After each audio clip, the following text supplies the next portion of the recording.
कुर्सी पर बैठे हुए ये शख्स है हिंडौन सिटी के मौजूदा विधायक भरोसेलाल जाटव। भरोसेलाल जाटव समाज के अग्रणी नेता है और अब तक कई बार हिंडौन सिटी का नेतृत्व कर चुके हैं। वर्तमान में उनका स्वास्थ्य ठीक नहीं है, ऐसे में कांग्रेस पार्टी ने उनका टिकट काटकर उन्हीं की समाज की अनिता जाटव को दे दिया है। अनिता जाटव जब उनसे आशीर्वाद लेने उनके घर पहुंची तो उन्होंने आशीर्वाद देने से इनकार कर दिया।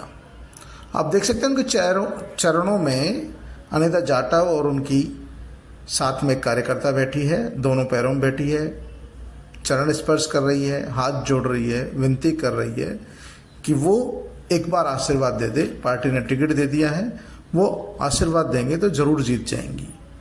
लेकिन भरोसेलाल जाटव ठस से मस्त नहीं हो रहे, वो हाथ हिलाकर मना करते हैं कि आशीर्वाद नहीं देंगे।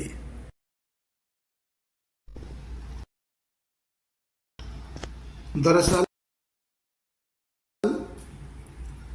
हिंडौन सिटी से इस बार कांग्रेस पार्टी ने टिकट काटकर अनिता जाटव को दे दिया, लेकिन अनिता जाटव को टिकट देना भरोसेलाल जाटव को रास नहीं आ रहा है। अनिता जाटव अपने समर्थकों के साथ, अपने परिजनों के साथ भरोसेलाल जाटव के आवास पर पहुंचती है, उनके पैरों में बैठ जाती है, उनके पैर छूती है, उनसे आशीर्वाद मांगती है और उनके साथ मौजूद कार्यकर्ता भी भरोसेलाल जाटव से आग्रह करते हैं कि वो अनिता जाटव को आशीर्वाद दें जिससे वो चुनाव जीत सके। अनिता जाटव खुद भी कहती है कि आप हमारे बड़े बुजुर्ग हो, आप हमारे सब कुछ हो, जब तक आप आशीर्वाद नहीं दोगे हम जीतेंगे कैसे। लेकिन भरोसेलाल जाटव का मन नहीं पसीजता है, वो हाथ हिलाकर मना करते हैं और कहते हैं नहीं। वो एक कागज और पेन मंगाते हैं और उस पर लिखकर कहते हैं कि वो आशीर्वाद नहीं दे सकते। हालांकि उनके आशीर्वाद से कुछ होना जाना नहीं है, लेकिन परंपरा है हमारी कि हम बुजुर्गों का आशीर्वाद लें, उनके स्नेह लें और उनका सानिध्य लें। और जिस हालत में आज भरोसेलाल जाटव है, उस हालत को देखते हुए ही पार्टी ने उनका टिकट काटा है। शरीर किसी का भी समय पर साथ नहीं देता है। जब स्वास्थ्य ठीक नहीं हो और ऐसी स्थिति में अगर यदि पार्टी ने टिकट काट दिया है और पार्टी ने टिकट काटकर उसी इलाके की रहने वाली एक पढ़ी लिखी महिला को टिकट दिया है, तो फिर विरोध कैसा। उम्र भर तुम जाटव समाज के नाम पर राजनीति करते रहे, उसके नाम पर वोट मांगते रहे, अपनी जिंदगी भर नेतागिरी चलाते रहे, कई बार विधायक चुने गए, बेटे प्रधान सरपंच सब कुछ बने, यानी जो कुछ मिला जाटव समाज के नाम पर आपको मिला। और जब समाज की बेटी को टिकट मिल गया, वो भी इसलिए मिल गया क्योंकि आपका स्वास्थ्य ठीक नहीं है।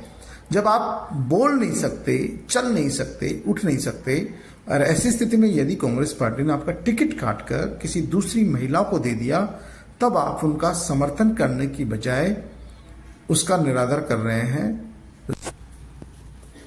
आप सालों से चुनाव लड़ रहे थे, तब यही अनिता जाटव, उनका परिवार, उनके रिश्तेदार, तमाम आप लोग आपके लिए संघर्ष कर रहे थे, झगड़ा कर रहे थे, लोगों से लड़ रहे थे।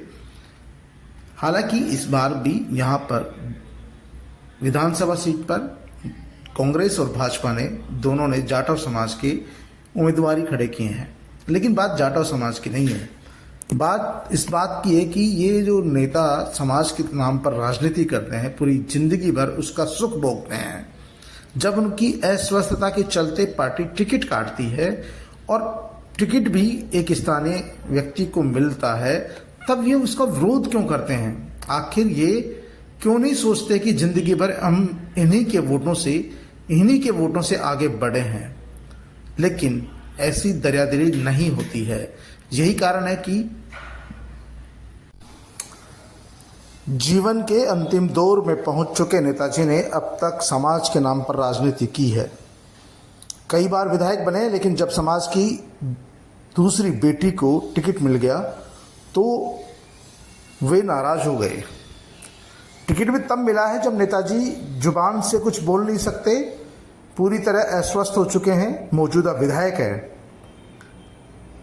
वो ये बात भूल गए कि कभी वो भी अनिता जाटव या उनके परिवार के पास वोट मांगने गए होंगे, या पूरी समाज ने उनको एक तरफा होकर ही चुनाव जिताया होगा, क्योंकि कोई भी व्यक्ति कभी खुद के दम पर नेता नहीं बन सकता है। लेकिन जैसे ही दूसरा नेता उनके सामने खड़ा होता है तब नेताओं की हरकतें ऐसी ही होती है। लोगों का कहना है कि भरोसेलाल जाटव को बड़ा दिल रखना चाहिए था और अनिता जाटव को आशीर्वाद देना चाहिए था।